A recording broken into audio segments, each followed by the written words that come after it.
Okay, so this is the strength portion, and I totally took this workout from my Texas Fit Chicks workout, and I just tweaked it a little bit because I was too lazy to walk out to my car and grab my weights. But there are some things, and I'll let you know where you can use weights instead. Some things I got a little creative, and some things I got a lot creative. So you'll see them. And again, I'm doing 20 seconds on, 10 seconds off. But the plan is to do the first 6 exercises for 50 seconds on, 10 seconds off, or modify it so you can do less work and more time off if you need that, and then just go through it twice. But I'm going to go through all 12 exercises, and you can do it that way too, but I thought it'd be a little more interesting to do 6 and 6, and if you have time you can do a third set, or just do it twice through. So here's what it looks like. Just letting you know. I was looking for my music. It turned off. Okay. Decline push-ups. Here it is. So you're going to come here and do some push-ups. So this is a little easier when you have your hips on the ball.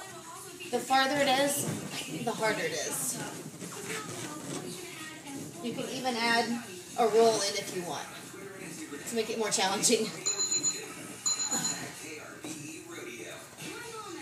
Okay, so I love yoga and I'm really trying to do some handstands. So this is going to really help my back strength, but you can always just keep it here if you have any lower back issues.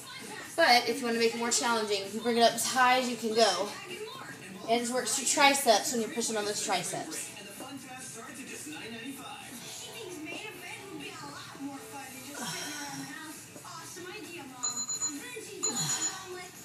Then we get to come up and do some squats. We're going to hold it. Hold it, up and down. So make sure your toes and knees are straight forward, like this. So you're trying to get your feet parallel to the ground, or your legs parallel to the ground. You can do this with weights. You can even stand up in between if you need the break. Okay. This is to work your glutes as well as your lower back. Of course, if the ball is too much, you can always put your feet on the floor. You can put a weight on your hips. Try to pull your inner thighs together. Squeeze your feet together. Squeeze the glutes as you lift. You shouldn't feel it in your lower back. If you do, then you get rid of the ball. And you go up and down. Push through the heels of your feet. The next one is for your lats and your abs.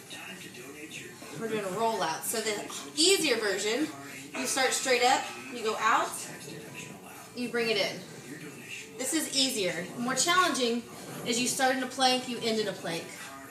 And you squeeze your shoulder blades down and together so you feel it on the sides of your body.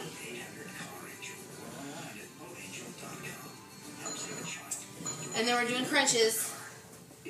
So hold it between your feet, and we're going to pass it overhead. I'm not going to have room.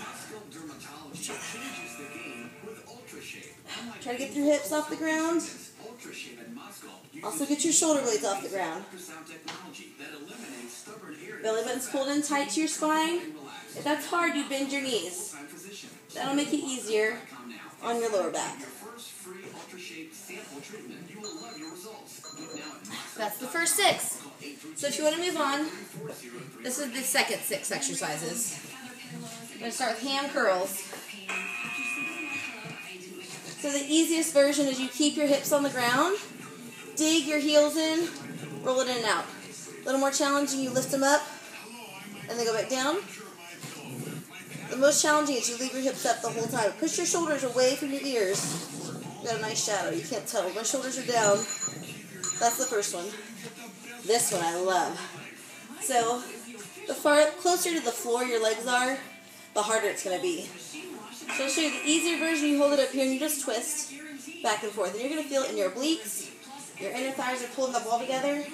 But if you want a little more challenge, you can twist and come up, twist and come up, twist and come up, or you keep it down low to make it more challenging. You feel your obliques really nice right there. Alright, the next one is back extension. So be careful on this one as well. You can always just hold the plank if you have any back issues. you do want to just come up so that you're in a straight line. So you don't want to hyperextend your back unless you're trying to do back bends, which I kind of am because I like yoga, but you just come up so that you're straight. You can hold the ground, you can cross it, or you can bring it up here. And your abs are always super tight the whole time. Okay, and then we're going to go to side crunches. Working our core. Alright, so side crunches right here. So you can hold the ball for stability. You can have your foot on the ground. More challenging is you have both legs straight. More challenging is you take your hand off the ball. You can't quite do. There we go. Slip it. See, it's challenging. And then we gotta do the other side. I didn't do the other side. Okay, so this is where I got really creative. So I'm working my biceps to hold my legs up. So I'm bringing my feet up, so I'm working my abs, and I'm holding my feet with my biceps in. So it's a little creative. Bring it in here. Your abs are working tight, and your biceps are working to hold your feet in. I know, I got creative. That's what I do. And then the reverse crunch. So it's all about the lower abs on this one. So we're going to hold up with our feet, bring it up, and down. Pretty easy. So, you know, if your legs are straight, it's going to be harder. That's going to be much more challenging. Bend it to be a little easier, so it's close to the body. You want to feel in your lower abs. You try to get your hips off the ground. And that's 12 exercises. I hope you understood all that. Just rewind, or let me know, and I'll post another one if you need a little bit more instruction on this. Have a great spring break. See y'all.